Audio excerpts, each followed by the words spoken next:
The Free Tibet campaign is a worldwide movement of volunteers who wish to highlight the illegal killings and imprisonment of Tibetan people. Free Tibet! The Free Tibet campaign displayed flags during the state visit of the Chinese Premier in London. The Free Tibet flags were confiscated by British police officers. The peaceful protesters were often arrested and dragged away for no apparent reason. Some were even assaulted and beaten by British police officers. I'm not young, haven't got long hair in dreadlocks, and I'm not covered in rings all over the shop. I've always felt strongly about Tibet and about what's going on in China on the political front. The fact that they've still got detainees in prison who were at Tiananmen Square 10 or 11 years ago, that is bloody awful, and something has to be done. And I think in a case like this where the government won't do anything, it's always down to the people to do something instead. Free Tibet! Free Tibet! Free Tibet!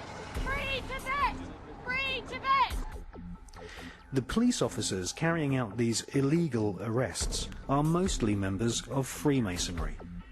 Freemasonry is more than just a secret society. Freemasonry is actually a religion. Freemasons pray to a tri-pantheon god, one facet of which is the warmongering Baal deity. Freemasonry is the most popular occult religion amongst police officers, judges, and barristers, such as Mr. Tony Blair.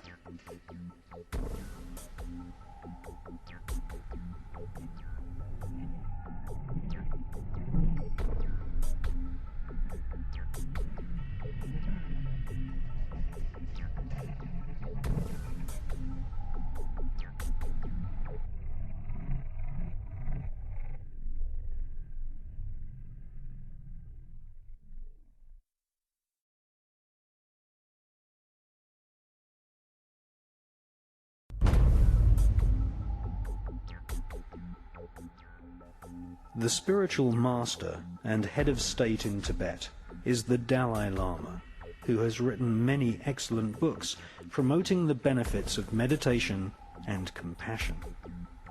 Even though the Dalai Lama is a man of peace, he speaks good English and is recognized for his statesmanship.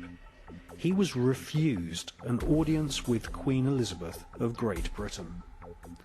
However, the British royal family, who have members that are active Freemasons, greeted the leader of the murdering communist Chinese government with a full state ceremony. Clements Kuby and Mike Lemley are two filmmakers who have made excellent documentaries about the tyrannical genocide in Tibet. It is clear from these films that Kurt Weidemann of the Washington State Department utterly denies the evidence of genocide against Tibet. Official U.S. policy has consistently regarded Tibet as a part of China, although an autonomous region within China. My crime was that in 1959, I signed a statement saying that Tibet was an independent country. For that, I spent 17 years in Chinese prisons and concentration camps. We have no evidence at this point that the Chinese government is engaged in any policy or in any actions aimed at wiping out the Tibetans, or in short, reflecting a policy of genocide either against the Tibetan people themselves or against their culture. I mean, Tibetans are no longer wearing Tibetan clothes. Tibetans are not talking Tibetan. All the Chinese wear Chinese. It is a blue uniform, everybody. And the monasteries are no longer a monastery, and no monks are there. They used to have mobile clinics which would go from village to village and just get the women together and get them sterilized. Or even women who were pregnant in their 9th month were made to abort their children. At one point in this interview, we see that his mind control programming breaks down.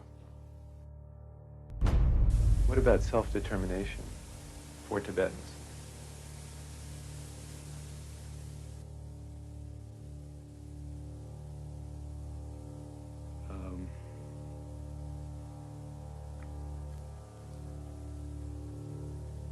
On the BBC Newsnight programme, we see a Chinese government minister also displaying signs of heavy mind control. Can you explain to us on the political situation why there has been no response from your government to the Dalai Lama's proposal in Strasbourg of nearly 3 years ago now about an arrangement between him and fellow Tibetans and your government? In 1988 in Strasbourg, the Dalai Lama proposed to make Tibet a democratic political entity governed by itself, which maintains relations of alliance with China. And what does it mean? Well, it's suggesting, he's suggesting that they be given autonomy in internal affairs, that they give to you I just control. quote what he said in his proposal. It's nothing new.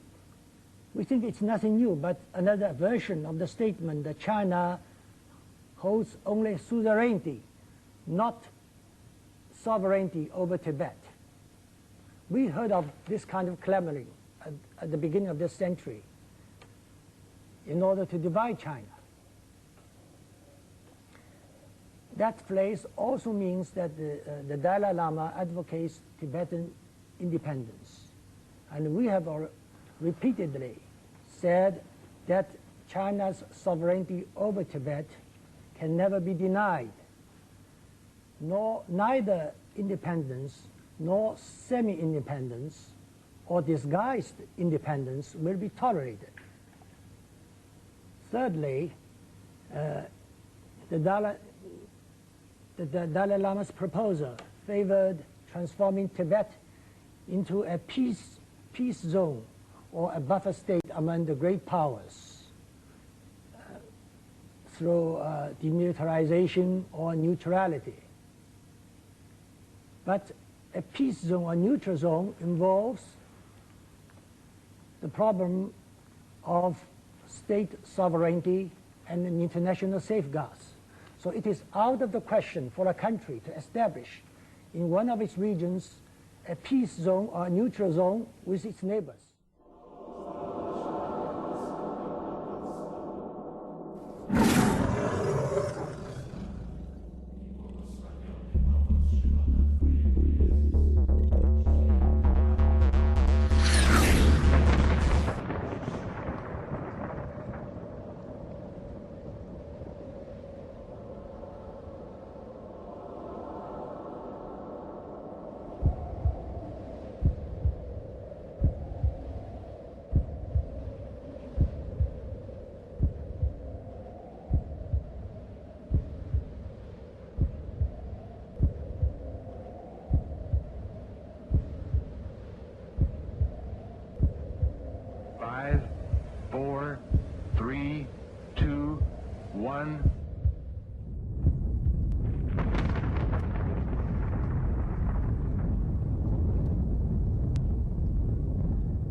Become death, the destroyer of worlds. Hawati en tawi, tem jafar kau, ta pen em awef, mu f, ta f, sem f, menemenet f nebet.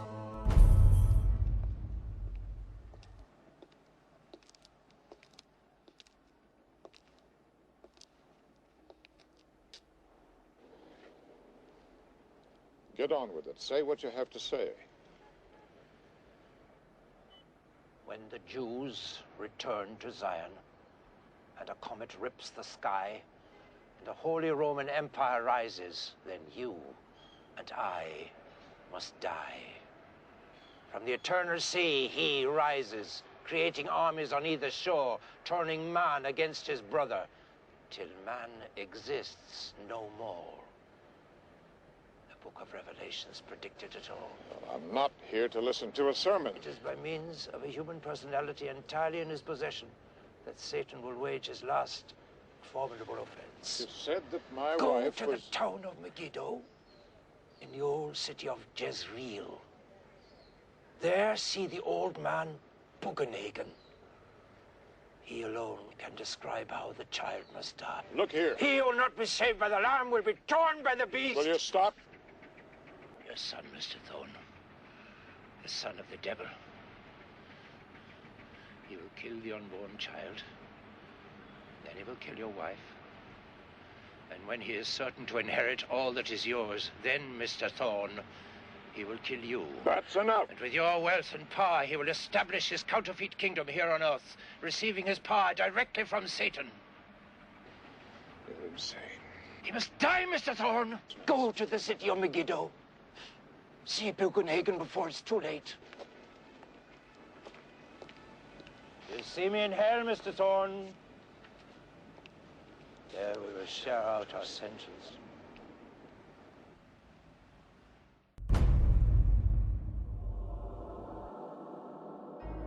The Kabbalah is a collection of Jewish magical texts which were given to mankind via psychic communion with a fallen angel called Raziel. Raziel is one of a pantheon of so-called fallen angels who serve the light-bringer Lucifer. The Kabbalah describes the many angels and demons who inhabit the spiritual realm.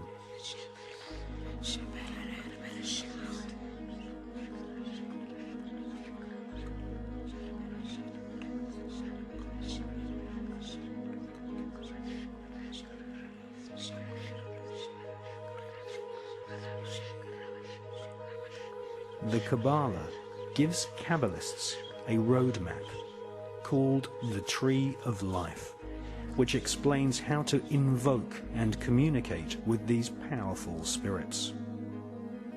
The magical information in the Kabbalah originates from Babylon and ancient Egypt at the time of the pharaohs, but did not reach Europe in printed form until the 11th and 12th centuries.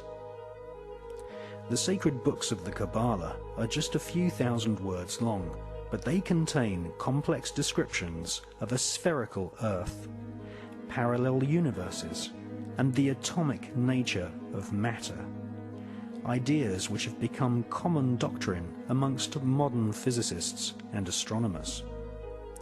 How could such complex information be contained in a group of ancient texts barely larger than an average magazine? The answer is that the Kabbalah is written in code. Codes are used to conceal multi-layered complex information which would later be studied by medieval alchemists. Sir Isaac Newton and many leading scientists studied the rich occult sciences within the Kabbalah. There was a time when mysticism, religion, alchemy, astronomy, and astrology were studied as one Kabbalistically based tradition. Jewish physicist Albert Einstein conveyed pages and pages of complex calculations in a simple 5-symbol code. E equals mc squared.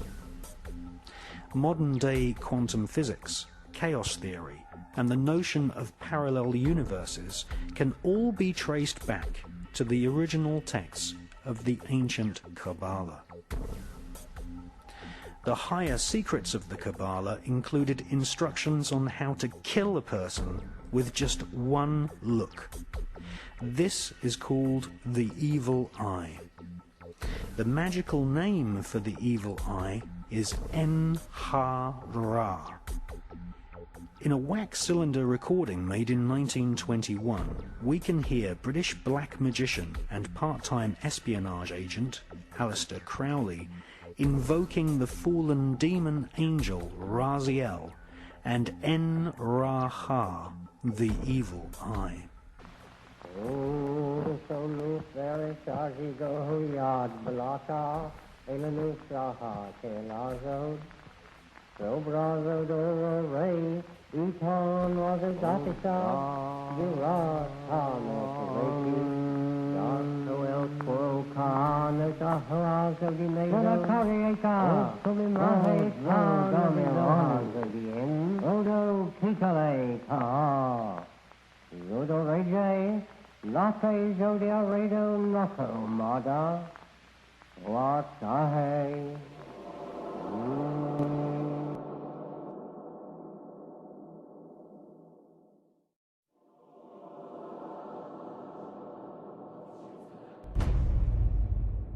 Since medieval times, the Jewish people have been considered a race of magicians. The biblical rabbis used shaman-type techniques to induce altered states of consciousness. Fasting, flagellation, and burying oneself up to the neck were all techniques used to prepare the rabbi-magician for a battle through the 7 portals of the Kabbalistic Tree of Life, where they would eventually meet the supreme deity in a realm called the Merkaba. Ritual sex magic was also practiced amongst some Jewish cults.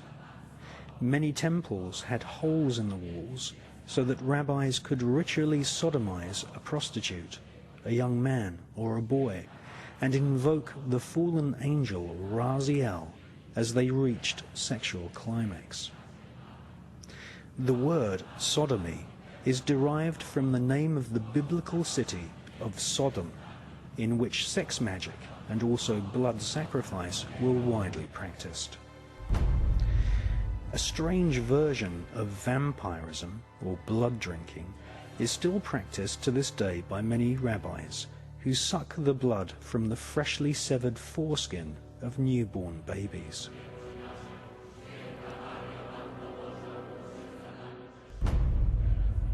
Much of the ritual we see in the modern-day Catholic Church, such as the symbolic eating the flesh of Christ and the symbolic drinking of his blood, are derived from ancient Jewish rituals in which different forms of vampirism and blood sacrifice were an accepted part of this occult tradition. After all, the Pope does wear a Jewish yarmulke.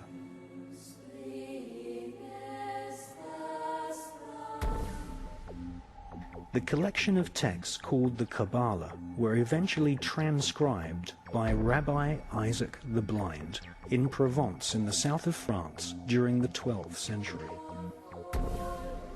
For the first time in its 6,000-year history, the ancient magical techniques of invoking fallen demonic angels and killing someone using the evil eye were put down on paper. The Kabbalistic writings of Isaac the Blind fell into the hands of a group of 9 French noblemen. These noblemen became known as the Knights Templar.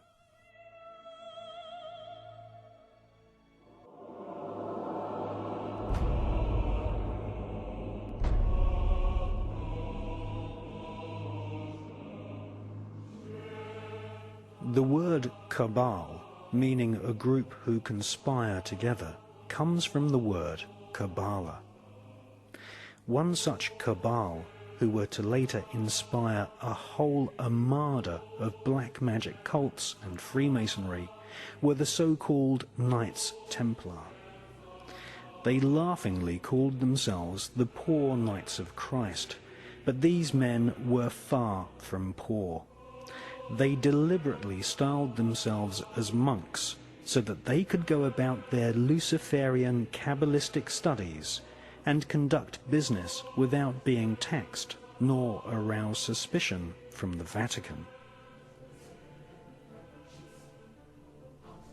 The Kabbalistic higher secrets of ritual sodomy, the evil eye, chanting incantations, necromancy, blood sacrifice, and invoking the fallen angels in service to Lucifer fascinated the French Knights Templar.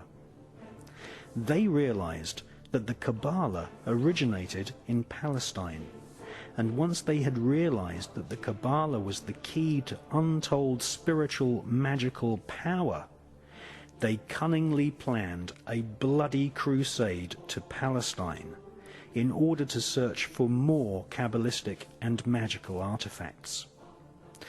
They eventually discovered and looted the Temple of Solomon.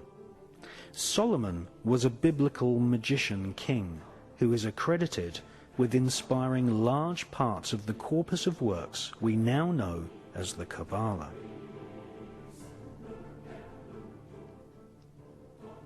The Knights Templar arrived in Palestine with one main goal: to stop the Muslims from gaining any knowledge about the Kabbalah. Historical Islamic oral accounts from the 12th century testify to a sickening crusade of plunder, torture, murder, and sexual depravity. The Knights Templar, once they had discovered the magical teachings of the Kabbalah, were dedicated utterly to destroying its origins so that they might hold its secrets exclusively. Archaeologists have found ample evidence of tunnels constructed by the Templars in Jerusalem. They are widely believed to have found and brought back to Europe the fabled Holy Grail.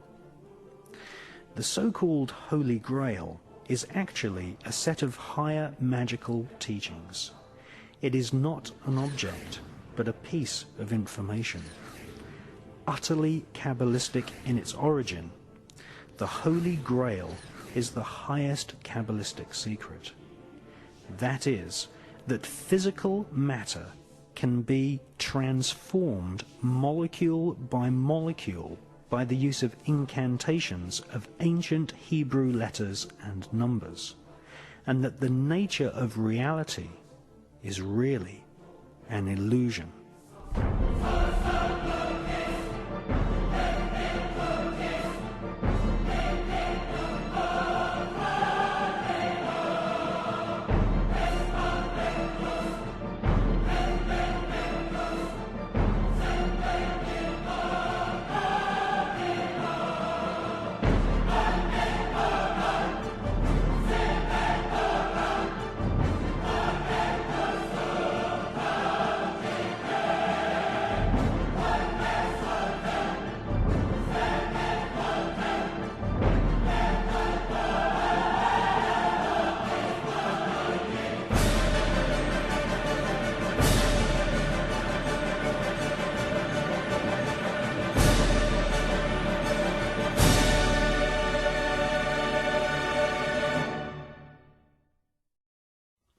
When I said publicly in 1991 that the Earth was a living entity that we could communicate with and could communicate with us, people just dubbed me crazy. And now we're seeing scientists who have studied this coming to the same conclusion. Yes. The bottom line is this: everything is conscious. What we call creation is like an ocean of infinite energy, which is manifesting itself in different forms. It's like we may perceive ourselves as droplets, if you like, individuals. But if you put a droplet in the ocean, where does the droplet end and the ocean start? The ocean is the droplet is the ocean, and it's the same with us. You may look as you do, I may look as I do, that wall may look as it does, but they're all expressions of the same energy field, manifesting in different ways. So, of course, the planet itself is a living, thinking, emotional entity. And we are interacting with that energy field. And one of the things the Illuminati have set out to do and are trying ever more to do in the period we're experiencing now is to bring the vibrational state of the Earth's field, the Earth's consciousness, to as low a point as they can. Because we, as human beings, are living in that energy field. And it's very simple. If you affect the sea, you affect that which lives in the sea. And so the more that they can lower the vibrational state of the planet, the more it becomes, if you like, treacle-like density. The more we living in that energy field are pulled into that state.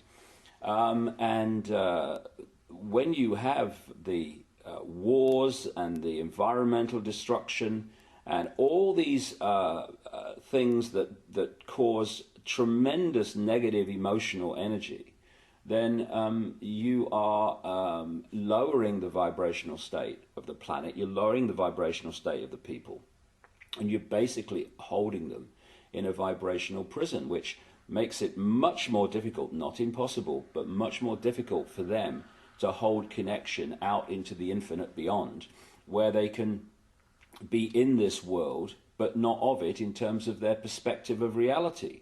If you disconnect people and hold them in this density, hold them in this illusory reality, they are in this world and they are also of it. And therefore, the only information that they have to get a fix on how they see life themselves and reality in general is through the eyes and the ears. And who controls that? The Illuminati control that through what we laughingly call the education system, the mainstream media across the planet. And that's what they're trying to do. They're trying to disconnect us from multidimensional infinity so that we don't see the world from that perspective and therefore see through the illusion and see through the nonsense and see through the lies. And then once they've disconnected people, they then program this lower level of our consciousness with a reality that suits them. And this is why people who have had a different perspective on life, a different perspective on reality, who have held that connection to some extent out into the infinite, and have expressed that view, expressed that vision of reality and possibility here, they're the ones that are dubbed crazy, lunatics, and dangerous. Why? Not because they are, but because from the point of consciousness that they are perceiving this world, to people who are here, the vast majority, that is just crazy. I mean, if you said to people, is that table solid? They say, of course it is, of course it is. Well, it isn't. It can't be. It's made of atoms, right? And atoms are not solid. Tell me how it does that. Our minds do that by turning vibrational fields into apparently physical objects. The denser the vibration, the slower the vibration, the more dense that we decode that into what appears to be a physical object. And so someone who's out there and can perceive that sees the world in a completely different way. And because it's different to the norm and the mass norm, which is programmed into people from cradle to grave, they're just isolated and called crazy. When in fact, they're the people we need to listen to. Yeah, I remember Stanley Messenger. He said to me once that there are no objects, there are no things. Everything that, like for example, the wooden table, everything is an event, because once that was a tree, and in years to come that will be thrown away into a skip and it'll end up decomposing somewhere. We don't perceive that as an event because it's happening on a slow scale. But there are no things, there are only events. Well, that table was once a tree, and when it was a tree, it was an illusion. Now it's a different kind of illusion, and when it's thrown on the scrap heap and goes back to energy as it decomposes, then it will still be an illusion. And this is for me, if you're talking about how we're controlled, how the few control the many, if you can suppress the information that people receive in terms of what is possible, you to the same rate suppress their perception of what is possible. Okay, now once you have accepted that what we're told is possible is how it is, then you're living in a box that big. So anyone that starts to talk about things that are beyond that perception of possibility, you immediately dismiss them as crazy. And I'll give you an example of what I'm talking about. A few centuries ago, when people said the Earth was a sphere, they were perceived as crazy and dangerous. And one of the reasons was that if you lived on the bottom of a ball, you would fall off, right? Now, once you introduce the law of gravity, what appears at first sight to be a nonsensical idea becomes perfectly logical. However, if you suppress at that time knowledge of the law of gravity, then people are going to dismiss the truth because they can't perceive that the truth can be possible. And when you're talking about entities that shapeshift, that appear and disappear, UFOs that appear and disappear, if you program the population to believe that this world is all there is, that this is a solid world of solid individual objects, then the idea of things appearing and disappearing or shape-shifting from one state to another, to that sense of perception, is totally ludicrous. But once you introduce the suppressed knowledge, which is that this world is not solid, and what we're living in is basically symbolically a radio station, in terms of all the radio and television stations broadcasting to this place now are all existing in the space that I'm sitting in. I can't see them. They are not aware of each other unless they're really close on the dial, because they're on different frequencies. And if I'm on or something else is on a different frequency, a seriously different frequency to that wall, then I can walk through it, or something else can walk through it. Just as if I turn my radio on now, I tune into a radio frequency broadcast that's coming through this wall or this window. And so this reality that we think is so solid and all that there is actually like a radio station. And this physical body, this holographic illusion, locks us in, tunes us in like a radio to this radio station, to this reality.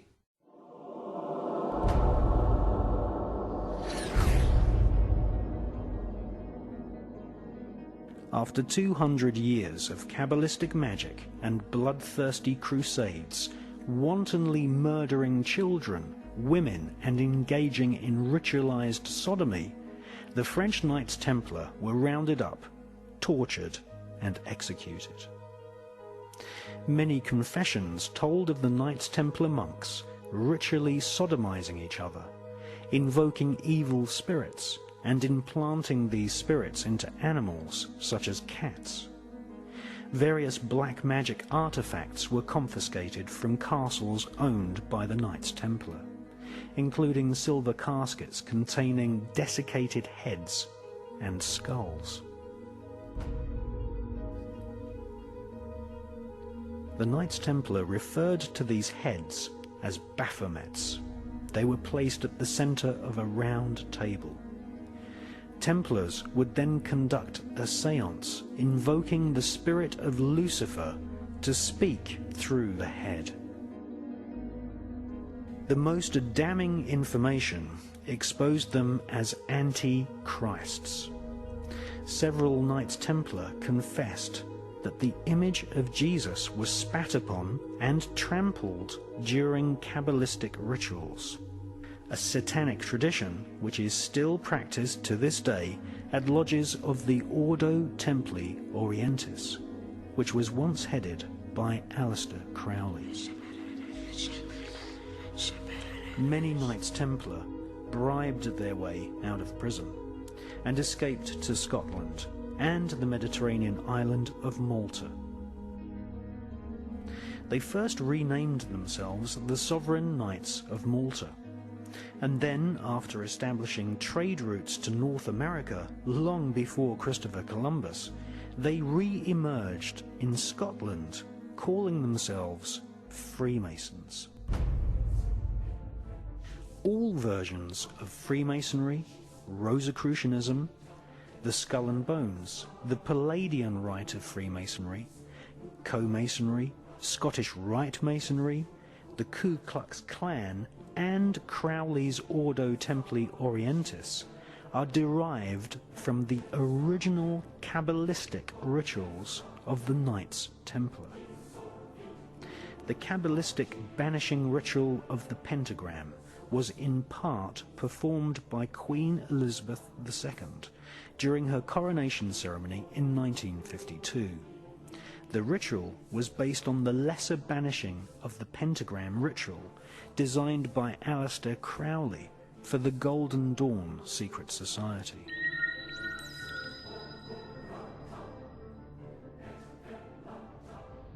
There comes now yet another ancient ceremony. The great officers of state, and the bishops, and the nobles who have borne the swords, the scepters, and other regalia, move to the steps of the throne, which stands upon its dais. This throne, like the raised floor of the theatre itself, is descended from those days 1,500 years ago, when the early kings sat for their crowning upon a mound of earth. So today, the Queen will ascend the steps of her throne, there symbolically to be lifted into it by the Archbishop and the Earl Marshal, in the sight today of a great multitude of people. It is at the moment that she is seated upon her throne that she takes possession of her kingdom.